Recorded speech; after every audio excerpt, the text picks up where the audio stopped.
And I know where I got the shell and the rock that are in my right pocket, because that's a Caesarea. This is Megiddo. So far I have 2 rocks. Now, you're rocking.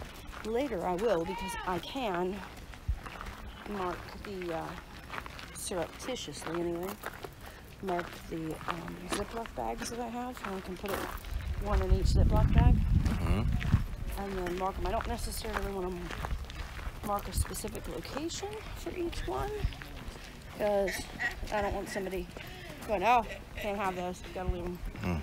But if I mark 1A and B and write C notes to yourself, and D, then I know that that's 1, the first day.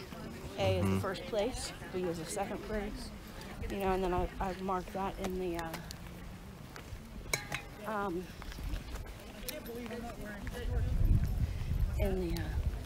in the binder book. Okay. But we need to make sure when we get to this other side that we have our people. Do you see them? Are they behind us? I can't look and walk at the same time. Why don't you keep walking? I'm gonna turn around. It's fine. I can't see them walking. Here comes Kate. Exactly. I got you. You know how Americans would say, hit this, then you hit that block, 2 blocks.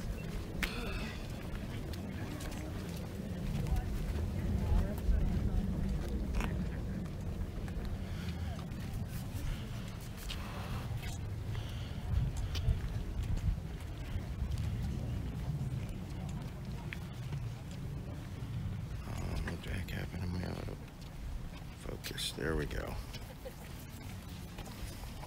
And we have some pictures of these palm trees.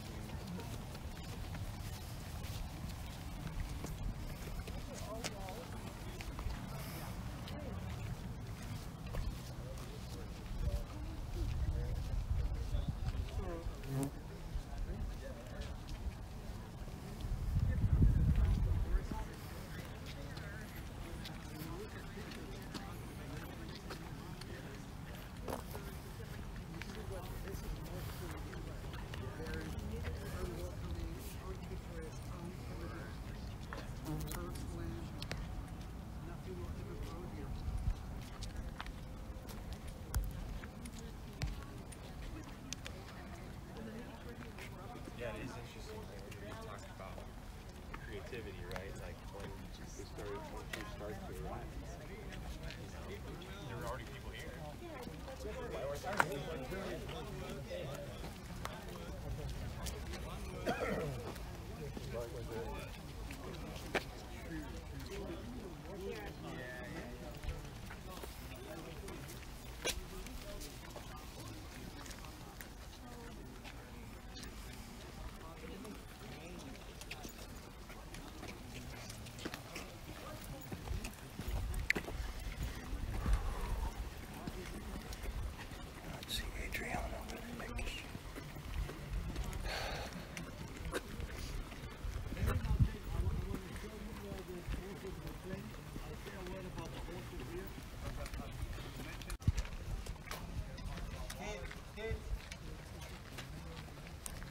I mean people.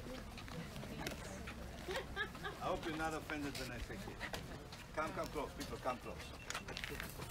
What do we know about Megiddo? The city limit is there where you see the piling of stone. The spring is outside the city. Original. Now of course, original. Move closer to me please if you don't mind. Now what do we do in the feast time? We go out, remember the game? We go out, we go to the water, we take the water, bring it back. Right? What do you think your enemy would like to do? Cut you off from the source of life, which is water. Now these people understood because they experienced. So what do? They said no. We are going to make sure the water flows into the city. How? We're going to dig a tunnel. From outside the city, inside the city. And now what I'm going to do, I'm bringing my water inside. Great idea? What do you think? Yeah. But didn't we create another problem now? Access to the city. Maybe the enemy can use my water tunnel to go to the To go to the city, not to the source, to the city. Do we read about it in the Bible? Yes, Maybe? David. David, what did he do?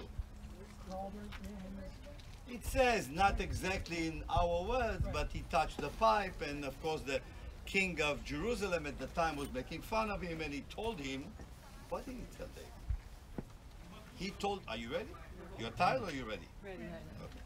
He told David, the lame and the blind will guard over my city wall. Did you hear that? Have you ever heard about a blind being a soldier? Have you ever heard about a lame being a soldier? So what is he telling David? You can't take my city over.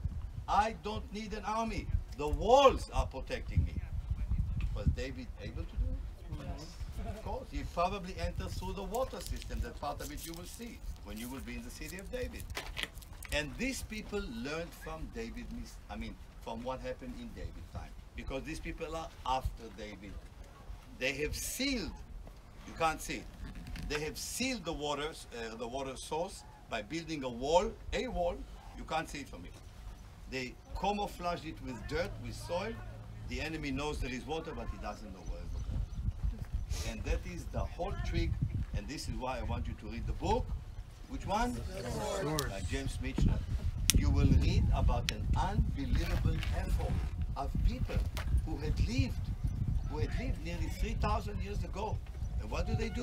They dig from that side, they dig from inside, and they meet. And they meet. And the whole effort is for water. People, water is a source of life. No wonder in the scripture it is written, my word is like living. You say it in Norway, it doesn't make sense. You say it in Canada, the Canadian says, who cares? You say it here, everyone cares. Because here, when you have water, you have life. Do you remember Abraham? When he came to the land? And the shepherds of Abraham were fighting with the Philistine shepherd about what? Water. What happened then? What happened? No. After they fought, they choose to make peace. And Abraham made a covenant over water. No more war about water, and he called it Beersheba, which means the covenant over water. His son will continue, and he was able to dig 7 wells. Be with me. Be with me. I'm going to say something important. People, look at me. I see through the glasses. There are people who see in laser. I see through the glasses. Now. And you see me staring right at you. Not exactly. You try to fall asleep, but it's fine. Now, are you aware that the only 2 people that Jesus is healing in Jerusalem is the lame and the blind? Are you aware of the fact that the only 2 people that Jesus is curing in Jerusalem, not outside, is a and a Blind. John chapter 9 is a blind, John chapter 5 is a lame. We will be in both places. Think about it for a minute. Didn't we say earlier that everything that you will see in the time of David the king, of course, you will see in the time of Jesus? Now you understand that nothing is coincidental. I'm not going to give you a talk about the lame and the blind here. I will remind you this. The lame and the blind. Remember the lame and the blind. So here we are, seeing where it all started. They start to dig from here to reach the water. The water will flow. We are closing the tunnel today because it's a lot of mud. There was rain, even today. And the water will come into the city, so I don't need to expose myself to the enemy, and that way I can guarantee the safety of my people. Are we good? Yes. Wonderful. What do you want to do? We are heading up to the area where they trained the horses at Megiddo. If you look right there, you can see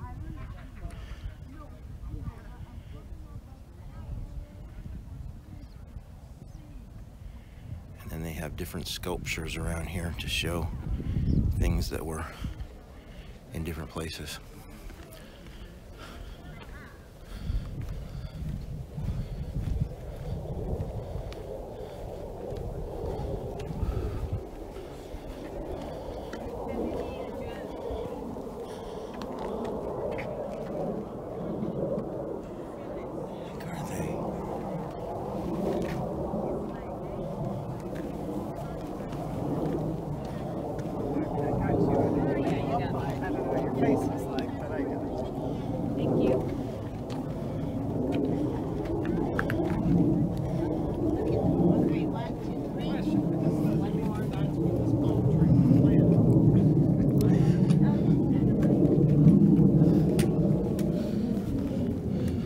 This apparently was the stalls where they kept the horses.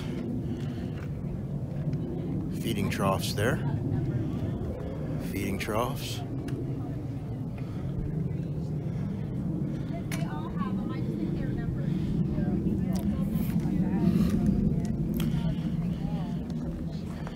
The villages out there at the edge. Let's see if I can zoom in here. See some of that stuff.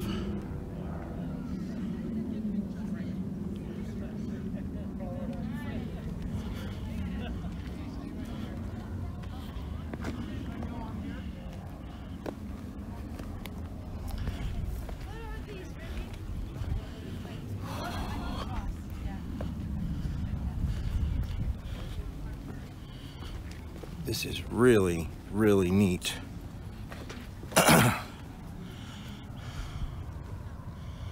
Alright. Some kind of a commercial building there.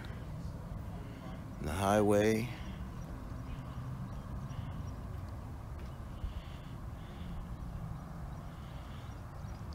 Lots of roadways visible from this point up high.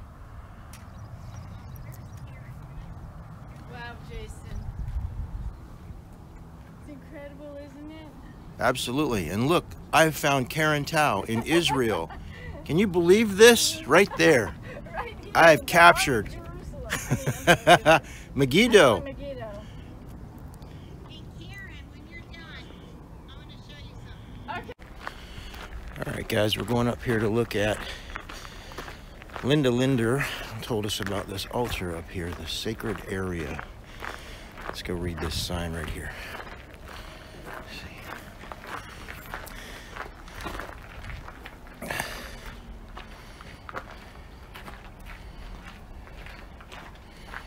This area served as a focus of worship for over 2,000 years from the early Bronze through the Iron One period.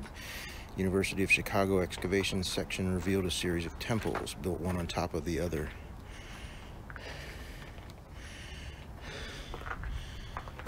There.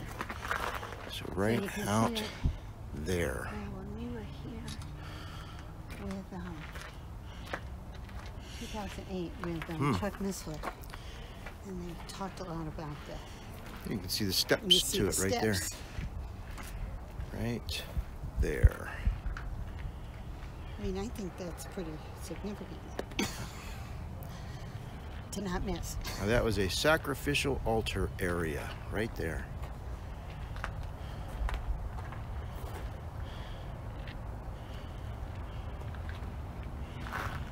I'm going to take a walk over here where we can actually get right out on the pinnacle of this and see the whole valley.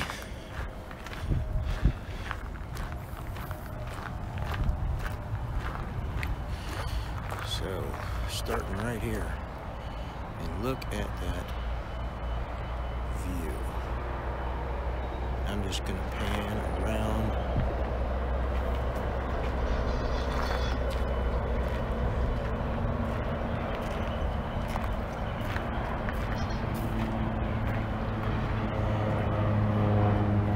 Again, I believe that is Nazareth right in front of us on the far side of the valley. The pilots, I bet, love this wide open area to fly around through because there's lots of these small planes flying in and out of that airport right down there, practicing their go-arounds.